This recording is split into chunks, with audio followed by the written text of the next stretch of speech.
भोलाला भोलाला कैसे मनाओ शंकर भोलाला, भोलाला भोलाला कैसे मनाओ शंकर भोलाला।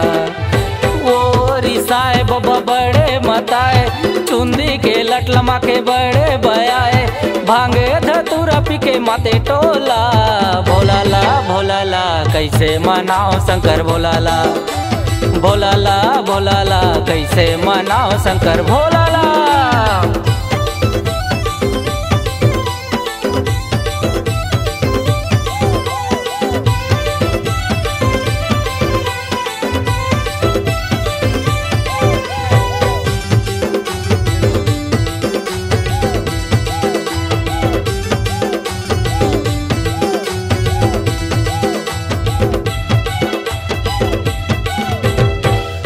कैलाश के राजा तोर नशा मोला चढ़ गे, हे त्रिलोक के मालिक का दुनिया में है बढ़ के।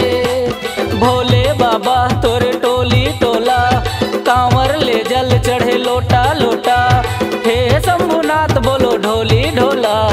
भोलाला भोलाला कैसे मनाओ शंकर भोलाला, भोलाला भोलाला कैसे मनाओ शंकर भोलाला।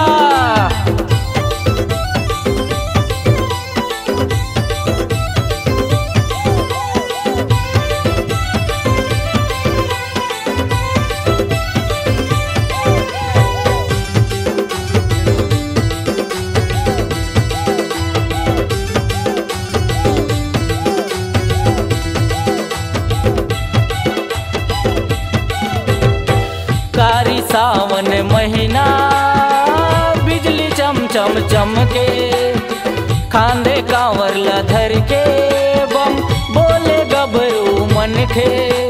12 जगह तोरे जोते जले, तोरे दया माँ दुनिया सजे, भक्ति के माया देता हूँ मोला। भोलाला भोलाला कैसे मनाओ शंकर भोलाला, भोलाला भोलाला कैसे मनाओ शंकर भोलाला। वो रिसाए बाबा बड़े मताए, चुंदी के लटलमा के बड़े बयाए, भांगे धतूरा पी के माते टोला।